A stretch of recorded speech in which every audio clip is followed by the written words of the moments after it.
How you doing? I'm okay. I'm a bit overwhelmed with work. I feel like I've got more than I can do by the deadline that is required. And yesterday I had an appointment at the hospital, and they did quite an invasive procedure. They put a pipe down my throat into my stomach and then pulled it out over a period of about half an hour.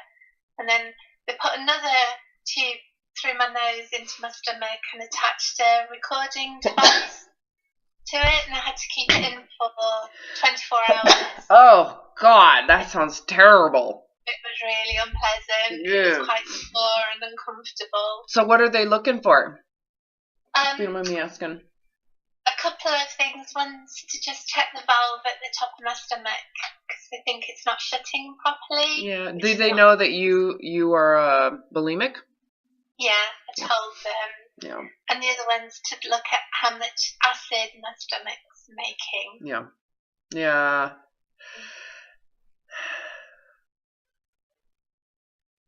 Is it worth it? So you can be thin and special? No.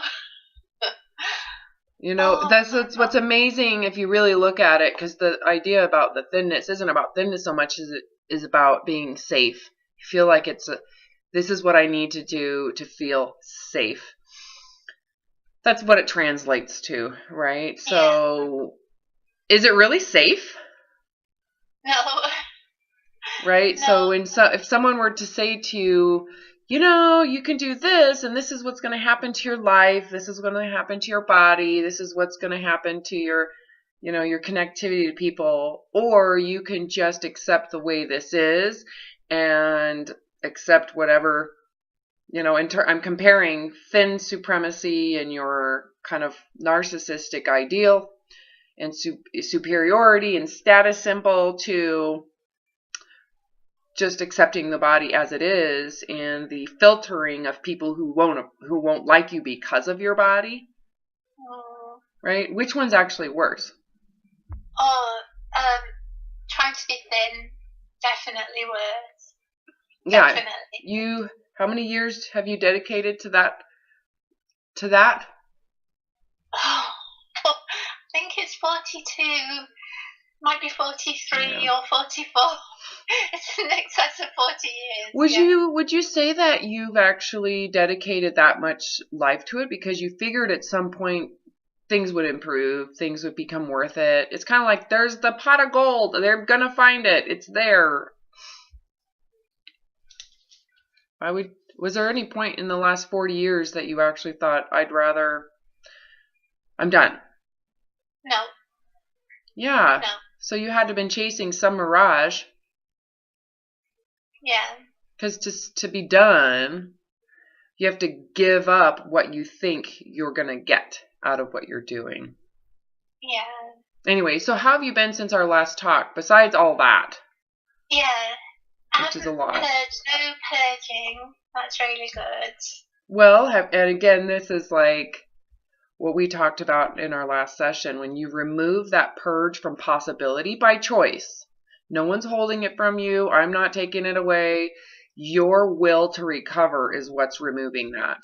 Then you're forced to face, what's underneath that, right? And underneath that is, again, there is this impulse to binge. Am I right? Yeah. So then, so there is this two-headed dragon, right? We got to get rid of one side, and that ultimately forces you to face the other side. That's what we talked about last session. Have you had time to talk about or think about that on your own? I haven't had much time for anything. Got it. Well, last time we talked, I had asked, have you noticed that your urges to binge have immediately? Yeah, and that's remained. Yeah.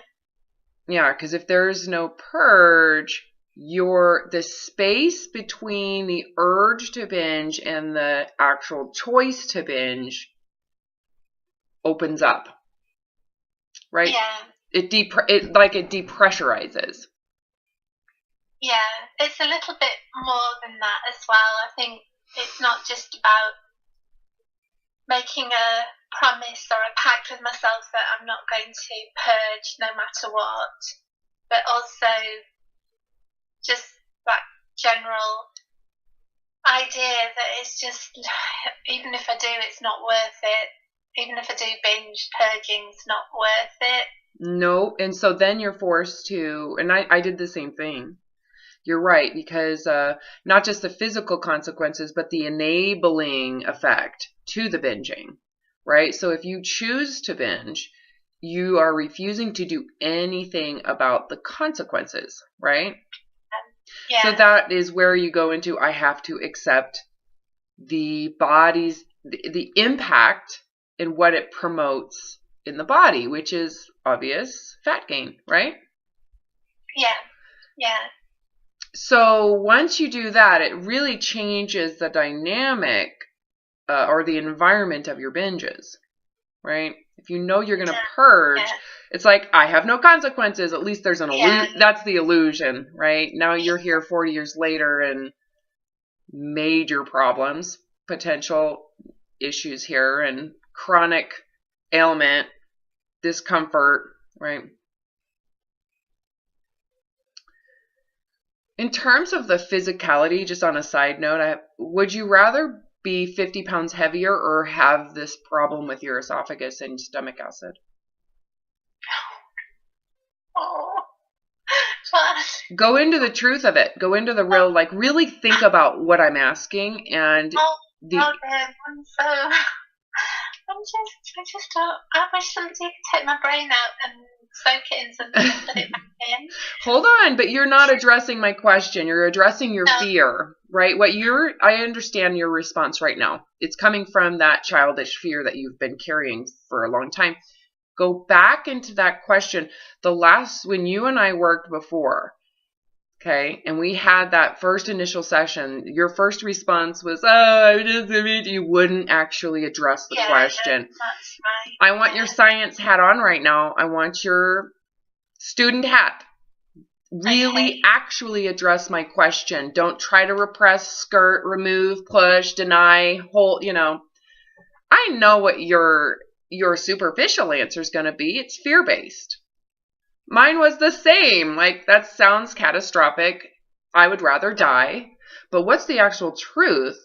If you look at the question and face it, which one would be worse? Now go into the reality of what would happen in your life if you had to gain 50 pounds. What would happen to your entire state of being compared to your current state of being and the physicality of what has happened to you? Oh, I see the difference. Yeah, there's a big flippin' difference if you actually look at it. Now I want you to notice what happened when you looked at it versus when you refused. What your response was. Yeah, it's completely opposite. Denial, lying to yourself, poor me, I can't handle it. And then what happened when you looked at it right now? Did you notice the doors started opening and thoughts started changing, and you actually had this opening occur around what would happen in your life? I did, yeah. Good. Yeah. So your response is understandable because you were making assumptions about what life would be like if you were 50 pounds heavier. You made assumptions, you believed they were true, and you responded to it with denial. Yep. Victim. Yep. That victim position is pretty toxic. So what is your response? So I want you to give me an essay answer because I know you'd be good at this. Pretend like you're in front of your students. Oh my goodness. Yeah. What would happen in my life? This is you talking. I'm speaking for you right now. Here is the question. What would change in your life if you had the choice between your current reality and your physical ailments and problems, or you gained 50 pounds permanently? Yeah. Where would you start? Would you start with, physical differences? No, I wouldn't start with physical differences. I'd start with how I feel, and when I'm not analysing and picking it apart and just be, I'd feel absolutely fine. I feel good. Which one are you talking about? With the £50, extra £50.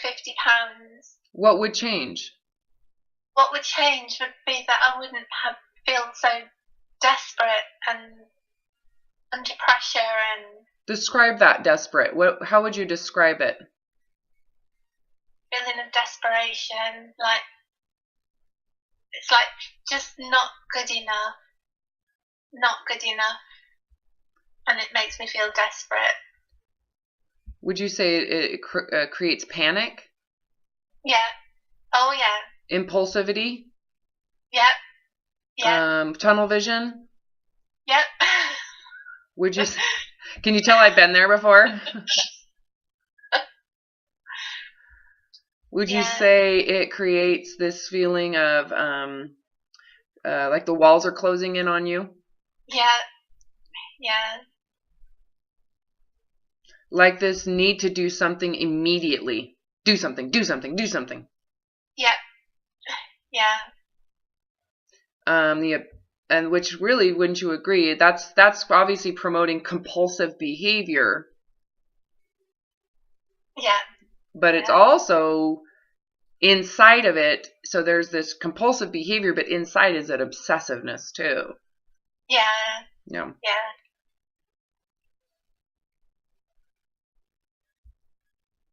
So not only do you have all of these physical symptoms, but these are the psychological symptoms of your attachment or your clutchingness onto the illusion of what thinness is going to do for you, right? Yeah.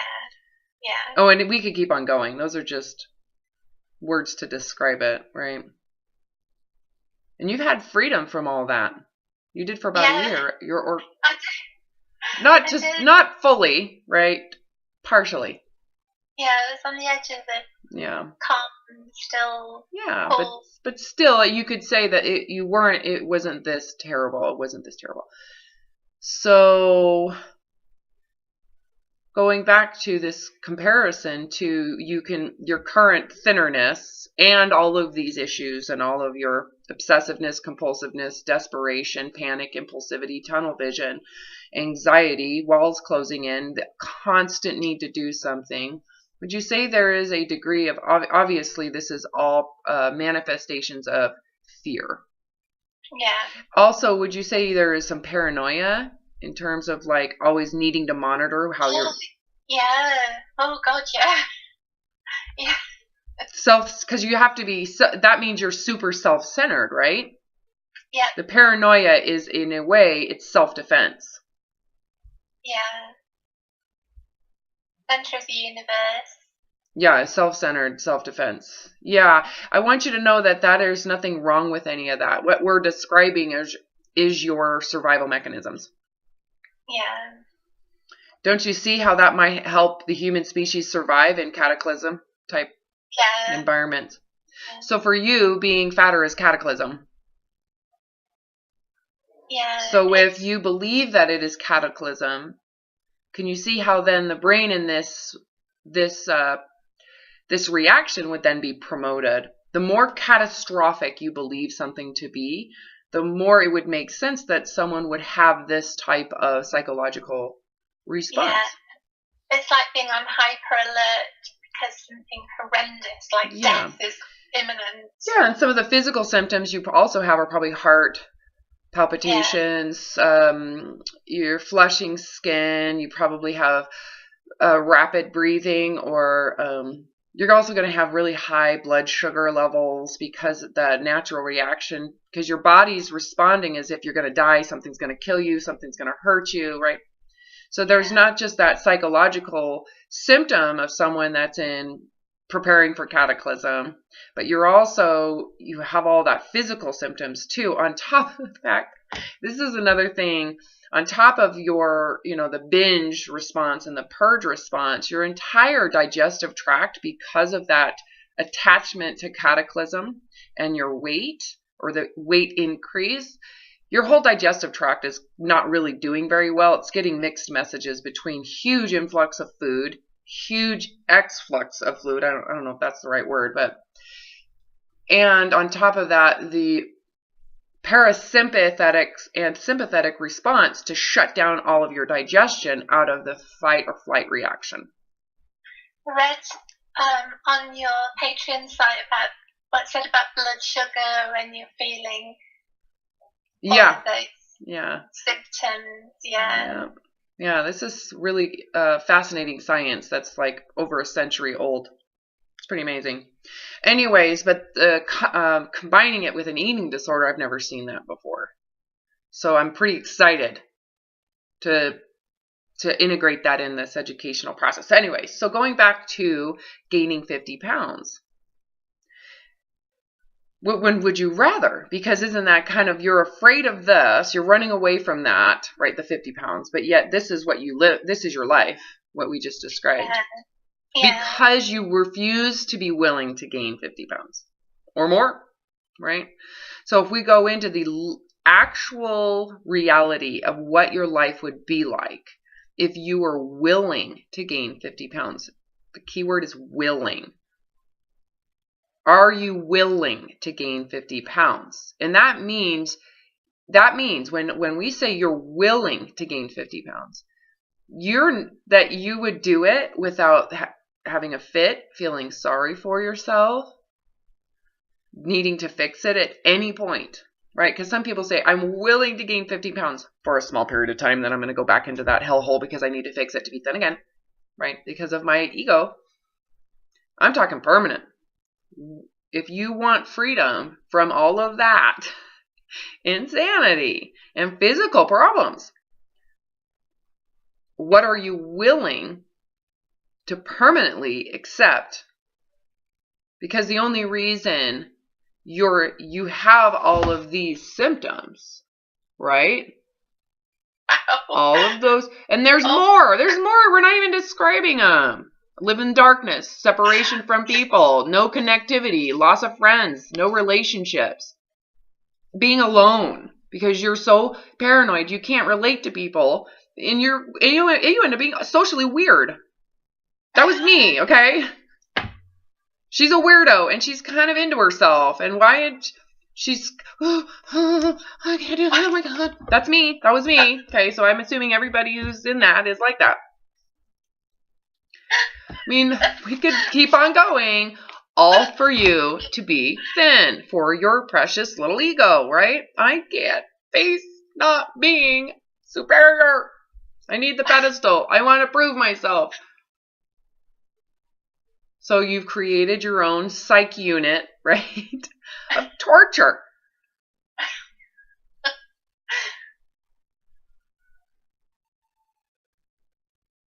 So what if all you had to do to be free is accept what you don't want?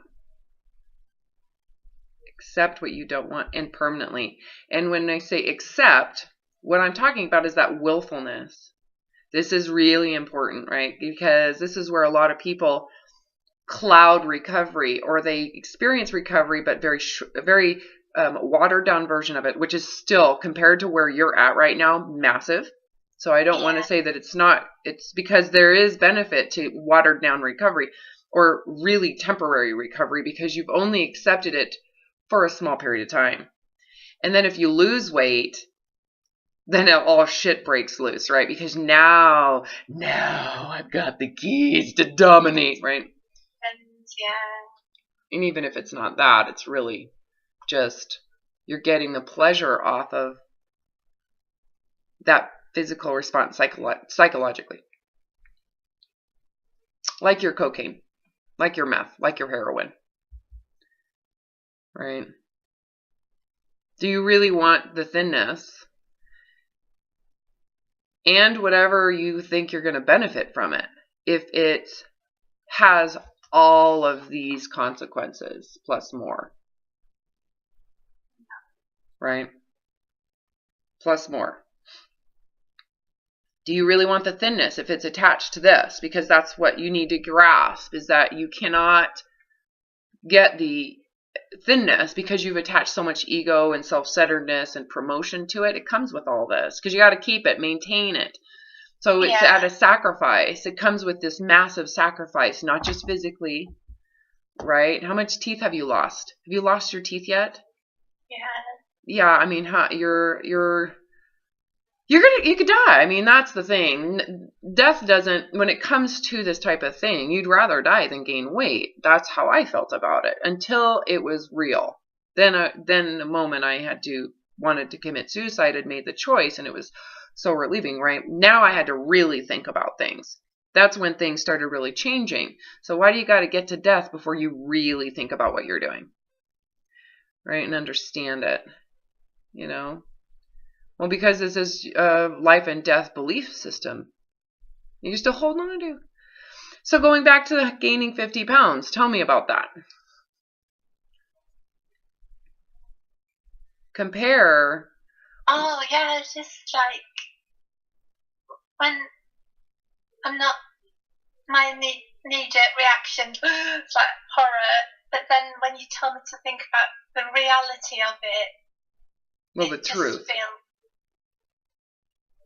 just really, really okay with it. Just, if that's the deal, then yeah, bring it on. What would you have to give up?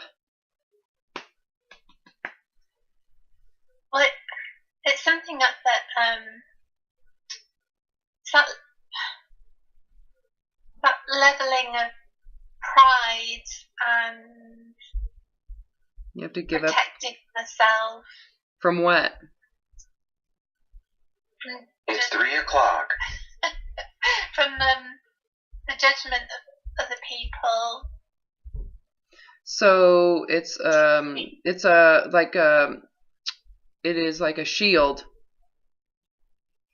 from being judged. And what is it about being judged that is so hard? Really go into that.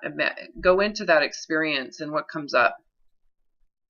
So let's just say you come out in public 50 pounds heavier, to your students, to your the other professors at the university, to your bosses, to your family, to just strangers at the grocery store, on vacation, right? So what is it that you're afraid of in that judgment?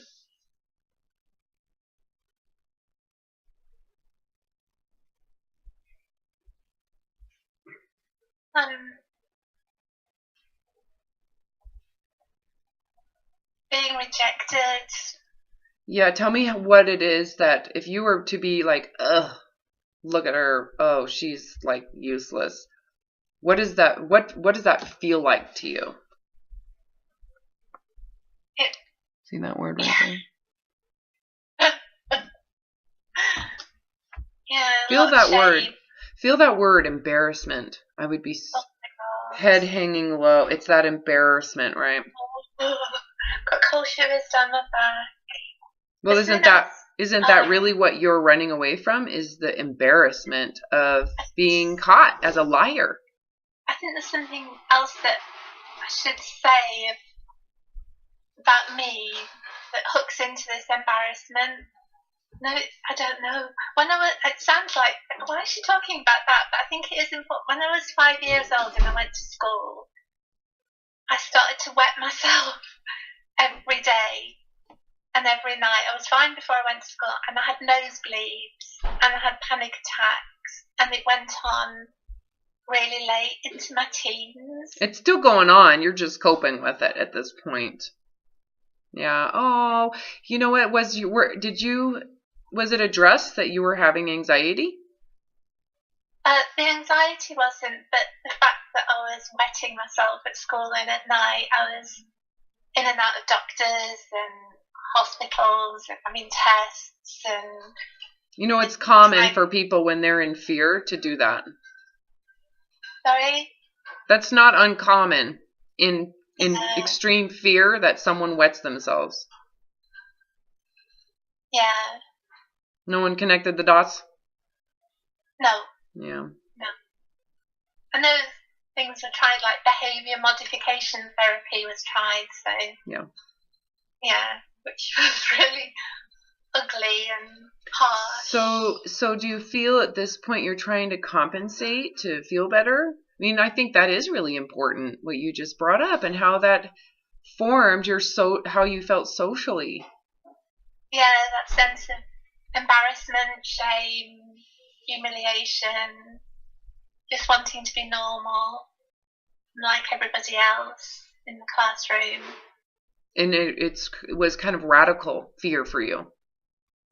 Yeah. To have that physical reaction, it had to have been extreme fear.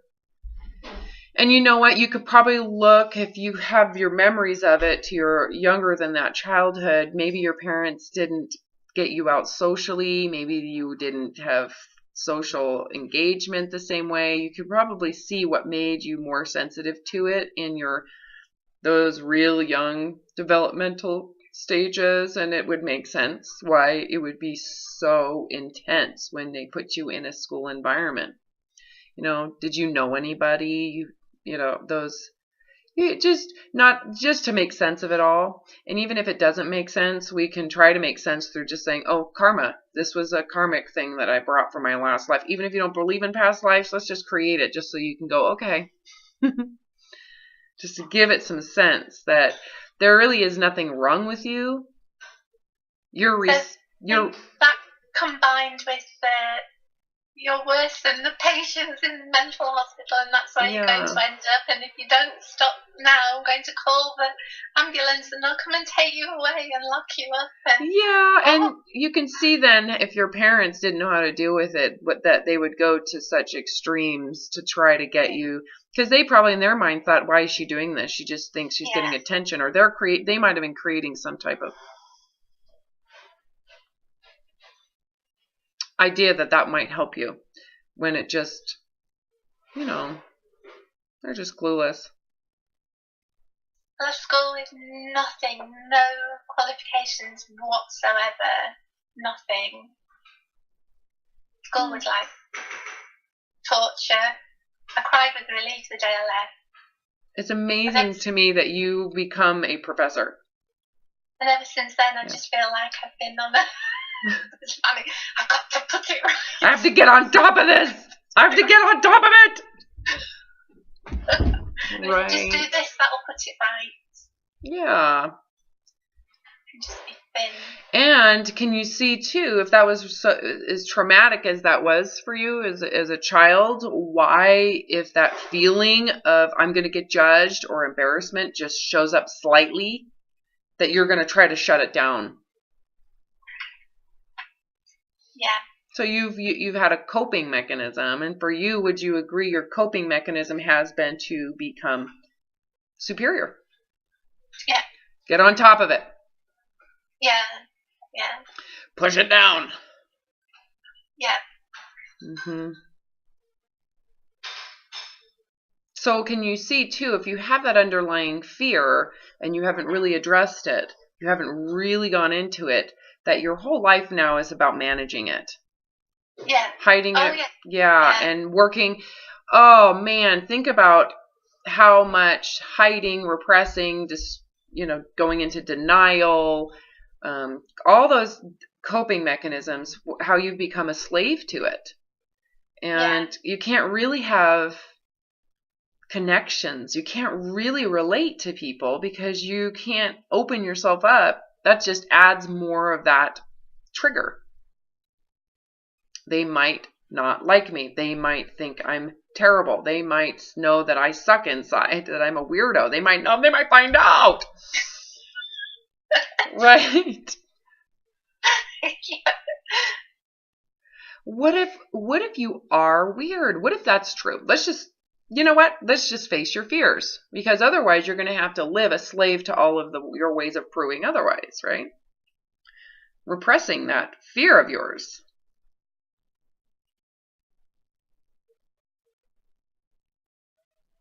If you had to go through this life again, which one would you do this again? Would you go through all of this torture again to just avoid what you're afraid of? No. Yeah, when do you just come out as a weirdo? I'm weird. I don't know. What other word would you use? What word makes sense for you? What are you afraid of? What are you afraid people will find out? You're batshit crazy. What is it? Yeah, that one. Okay. Let's just imagine you, in Not fact. that people will find out so much that it'll pop out and I'll do something really terrible. They will do something or you'll do something? No, I will do something. Well, why would you do something terrible? What would be the point of that?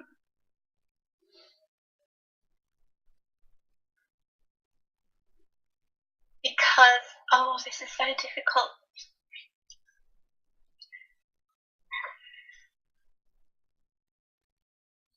I'm not as bad as I was. I've kind of got over it a bit, but there's still that niggling.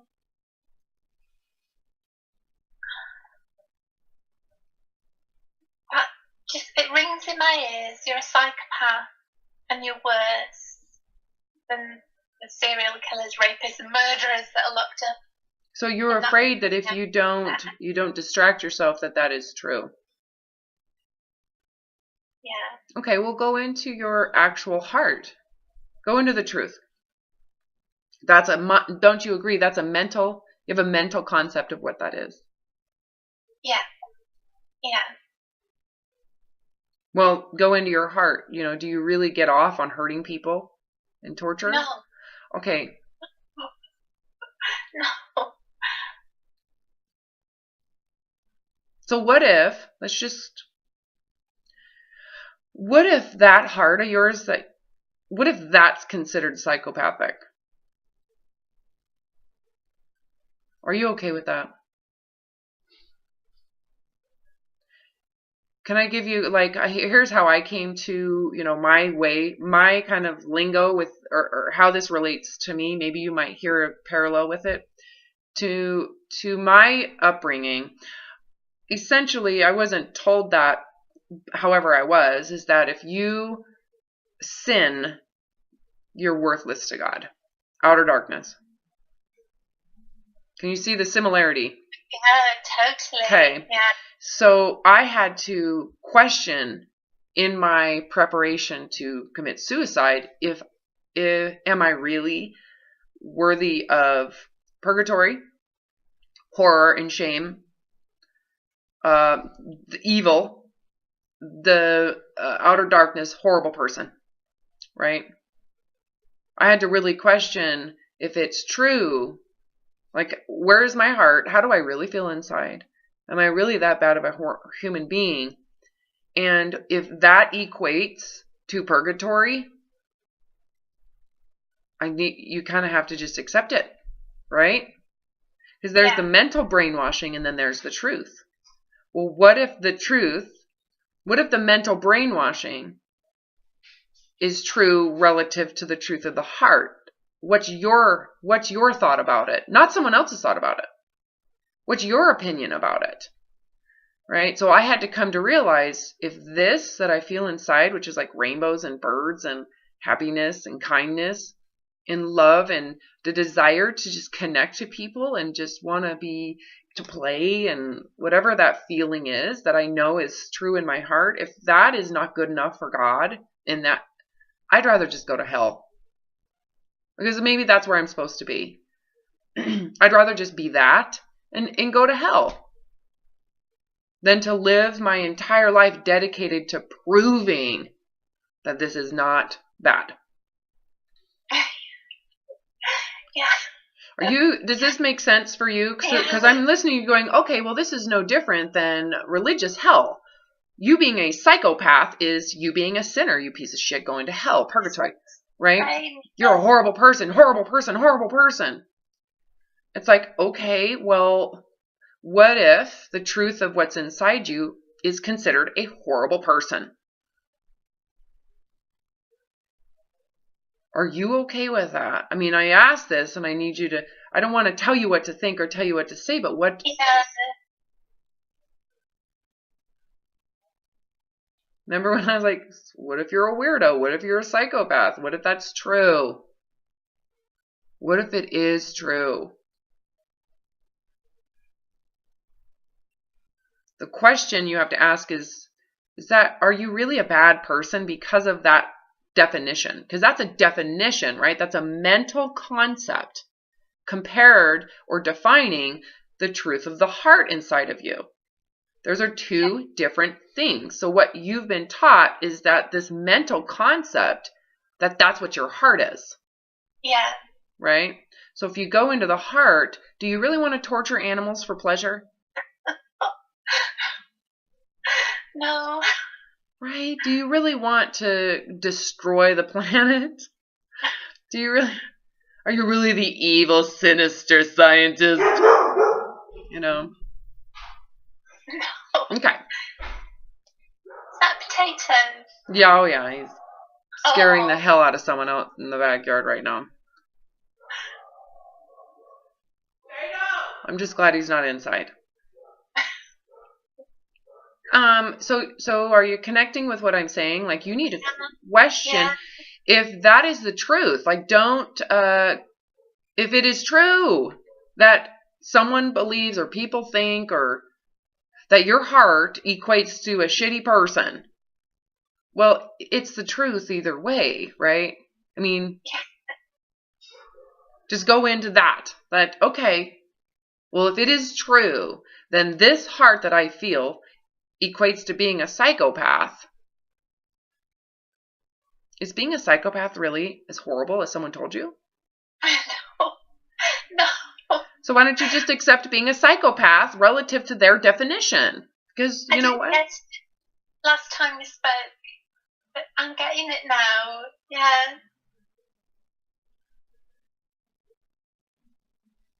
So if someone says you're going to be a psychopath, you need to go, okay. All right. Well, if this right here is considered psychopathic, I'm okay with being a psychopath. I feel safe within myself because, you know, do you really want to do you mean harm to anybody? Are you a dangerous person? Go into the truth. Because if you are, you do need to get help. No, I'm not. No. So if that's considered psychopathic and demented, rejoice. The only thing or person I've been hurting is myself. Yeah, because you're afraid of that definition. Yeah. And it's like, and that makes you afraid of yourself.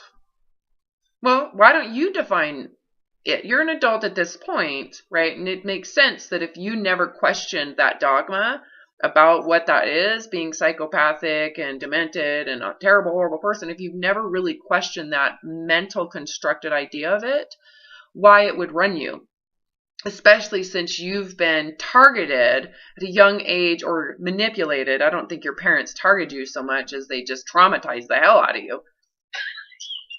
Right? Again, you can see that is it really your parents that sucked, or is it just the way that the people were taught to parent at that time? My dad was raised, you beat the shit out of your children if they don't do what they say, you submit them. You know, my dad was beat to a pulp by his father, right? And that was part of the generation, especially down south. People still do it, right? There's so many ways that parents were raised to believe based on their upbringing and their childhood and all that stuff because of the culture at the time that your children need to be submitted. You know, taming of the shrew.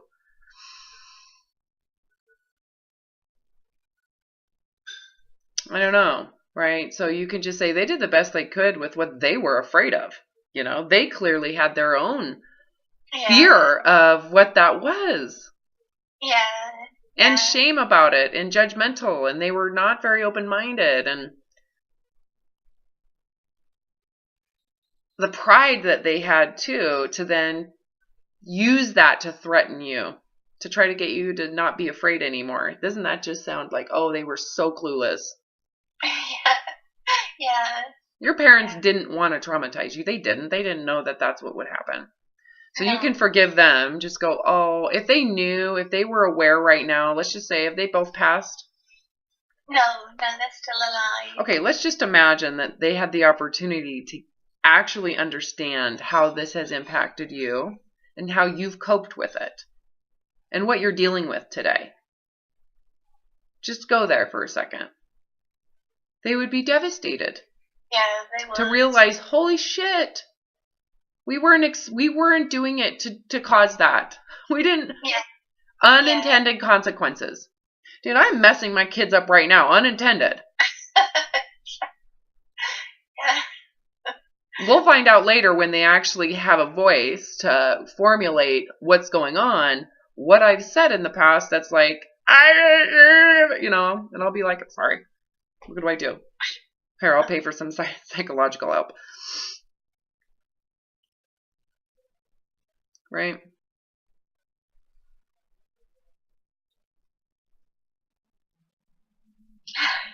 I think it makes sense, too, if you're that traumatized, right?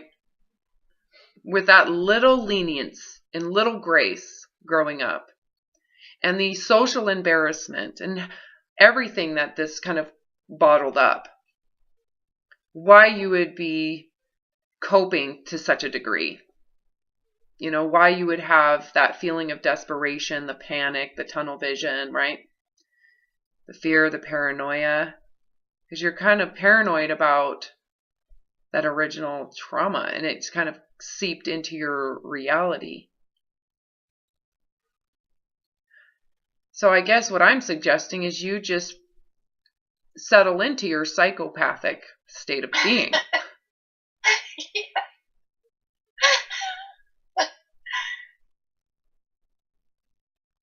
And who's to judge that? At some point, people get to some degree. I'm assuming we all could be psychopathic. It's what does it take? How much does, there's got to be a human promoted environment or brain damage at some point that would promote that. And are none of us,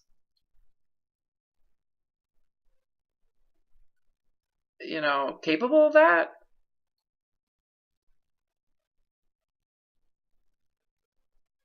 You could say your fear of it and your coping of trying to get rid of that has actually created symptoms of what you're afraid of. Yeah. Yeah. I can see that. Yeah, so if someone thinks you're a psychopath, so be it. I'm okay with that. Good point. They can think what they want. So going down into that embarrassment, should you really be embarrassed? And actually go through embarrassment.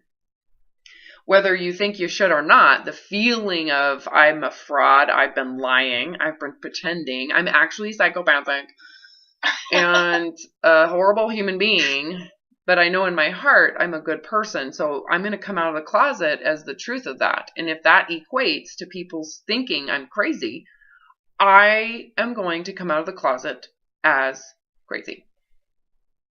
Loony bin. I'm coming out of the closet. So you don't try to, the thing here, and this is really important, you don't try to argue why you're not. Why would I say that? Why would it be to... Because it just sets up more tension and striving and desperation. You're fighting against it, still a fight. You got it. You're trying to negotiate for why you're not, as if it's a bad thing. So what I'm trying to say is, well, why is it such a bad thing? Are you really a bad person? No. So if so what you feel inside equates to being a bad person.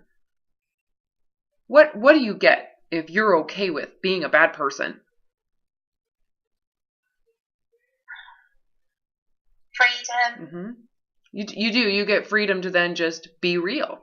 You don't have to pretend anymore. You don't have to devote your energy to arguing why you're not. You're no longer afraid of that judgment because you've accepted it and given it grace within yourself.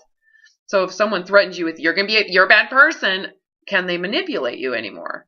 No. So when someone says to you, you're a bad person, if you think that being a bad person is bad, guess what you now have to do when you're charged with that? prove otherwise. Correct. So you are still a slave to that. So when you go into what's wrong with being a bad person, if in my heart, if what I'm doing and the integrity I'm feeling is considered bad, well, then they're right. And why and the question you go into then is do you believe from within the heart of yourself that you sense and feel, do you believe that that is bad?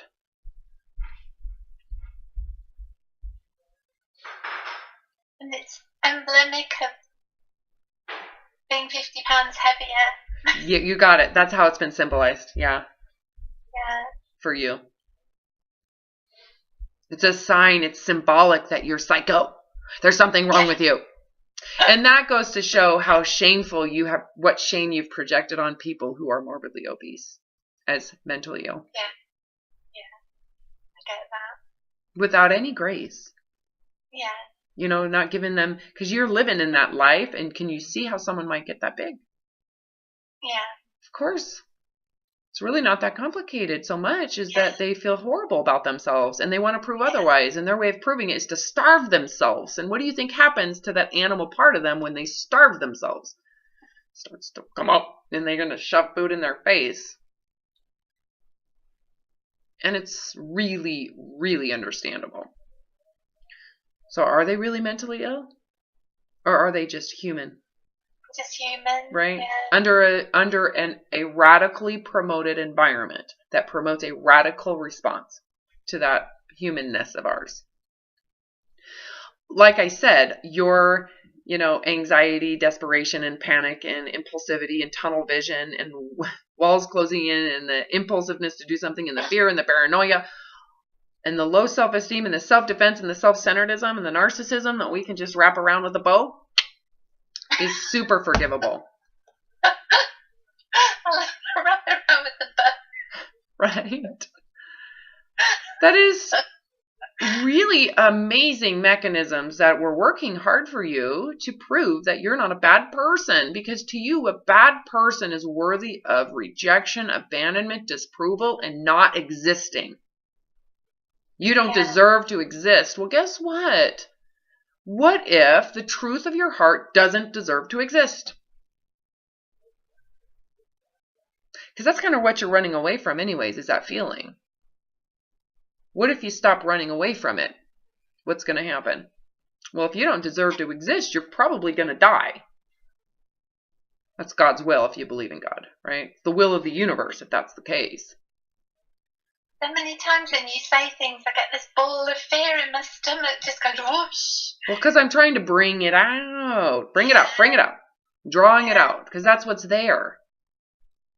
Yeah. It's like, so if that's going to kill me, if that's going to make me not exist anymore, well, then that's the truth. And if I'm not willing to accept that truth, that maybe I am a horrible being in my core, well, did you create this horrible beingness? Or did it just exist?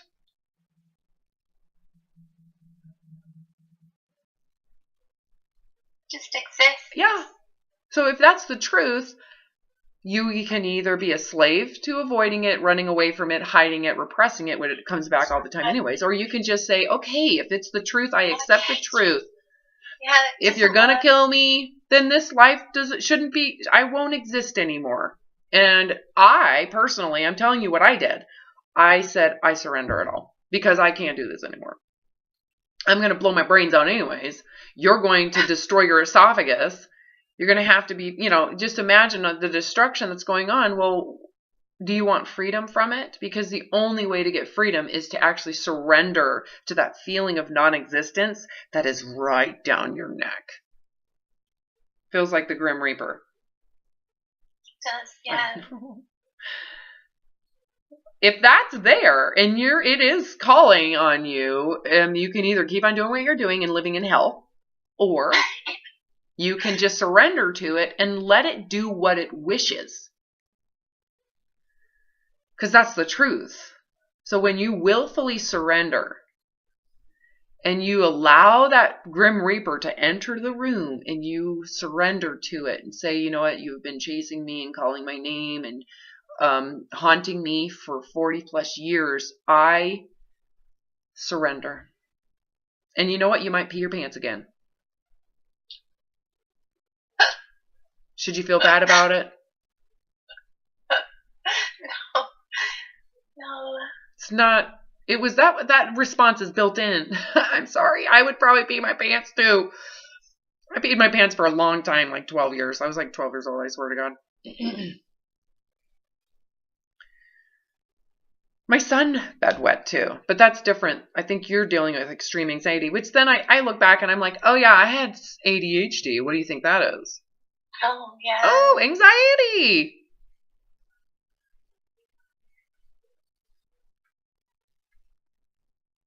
Anyways, I'm digressing. Going back to the Grim Reaper. Such a fun part of our conversation.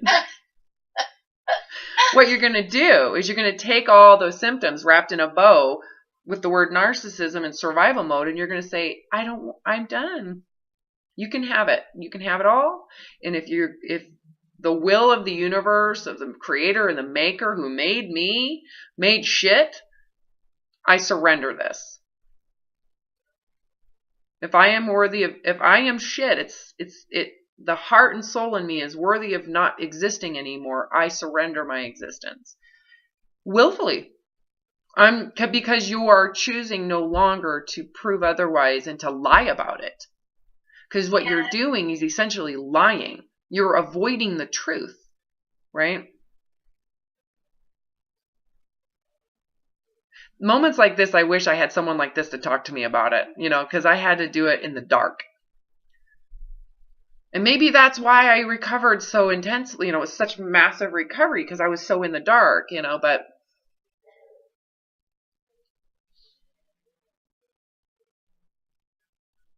if I can do it, you can do it. Why not? The desperation isn't solving anything. No, it's not. You're a slave to it. It's 3:30. Yeah. You're a slave to it. And that's the hardest part is if you don't face, because this feeling isn't going to go away. If you've noticed over the years, it just gets bigger and takes more work and it takes more apparent, the amount of work, dedication and real energy, life devoted energy is massive just to keep it at bay temporarily, at bay, right? Temporarily. Oh yeah, and then it comes up even bigger, and then you push it down. It comes up even bigger, and I push it down here. And like with a bulimia, it's like it comes up when you want to eat, it comes up when you eat, it comes up when you don't purge, it comes up after you purge. It's like constant. And all of it is a symbolism because that's your major weapon of defense. You're just trying to remove that feeling. So it's a defense mechanism. And when you surrender your weapons and your armor and you're buck ass naked and the truth is being revealed, what's going to happen? That feeling is going to overtake you. It's like black clouds, right? Yeah. And what I'm suggesting you do is lay on the floor with your hands up and say, I'm done. I surrender. If what will be, will be. I'm not going to control it. I'm not going to tell it what it's going to do. I'm not going to feel sorry for myself because you know what? By being done with this, I am facing the truth. Whatever that is, I don't even know what it is. I am open to what it is. So the worst case scenario is I die in this moment because I am a worthless soul that shouldn't be here. Why can't you just accept that? Because that's what you're afraid of. That's what's running you. So if you face it and you survive it and nothing happens, do you need to run away from it anymore? Because you're in essence, you're accepting it. If you can accept it and willfully surrender to it, do you really need all the coping mechanisms? No. So you're set free from all of it. And then you become open to possibilities, differences. It's like being reborn.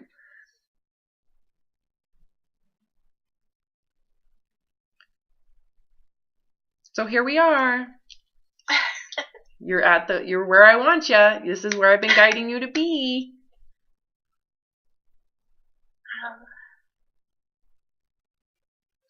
I must say, this is the hardest thing I have ever done in my life.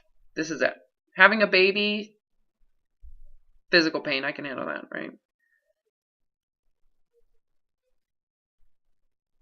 It's also the best thing I've ever done. I don't know. It's like, and it taught me how to stay present in this space, right? So once you do this, you learn to just stay present in that vulnerability, and you just stay in it. Why go out of it when going out of it requires that insanity to some degree, right? That defensiveness.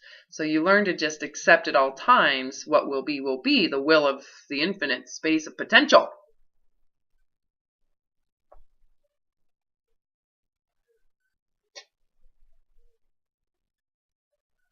It's kind of cool. It's way more fun. Because you can be creative with it and you don't have to be controlling about the outcomes. You don't have to be dependent on the outcomes. You can be open to what happens. It's like being a life scientist about life. I'm living in a life as a scientist of life. And I'm really just observing my own. Because I can't really be in the space of yours or in the space of anybody's, right? So why don't you become a life scientist and just open yourself up to the infinite space of potential rather than forcing what you want out of bias to survival. Yes. That is so radically different to how I've been living my life. Well, you've been forcing survival to avoid one concept of death, right? One symbolic sign of death. So your whole life has been hijacked and held hostage to avoiding that one threat to death, which is embarrassment, disapproval, abandonment, rejection, and being seen as inferior. Well, as soon as you're okay with those things and you're willfully surrendering to the death of inferiority, you will never be run by it again because you're like, I've accepted inferiority. And if inferiority literally dissipates my life and soul into the abyss of the universe of nothingness, then that's what's meant to be. Karmically, and I'm not going to fight God anymore and pretend I am that. I'm going to just allow it to exist as it is. And if you can be willfully, humbly put down your weapons and accept the truth that is underneath there, guess if you don't dissipate into thin air and die, you have now freedom. You'll never be run by that again. And you have the wisdom and discernment to not be run by anything that's like that again, because you'd rather just dissipate into thin air and die. I'd volunteer, right? It is you have to do it with your own volition. I can't make you do it, right? Yeah. Because this is really between you and that feeling, you in that space, you in your own survival. It's not my survival, it's yours. You know? Yeah. It's your own. So, all right. Thank you so much for meeting me a little early today. No problem, Robin.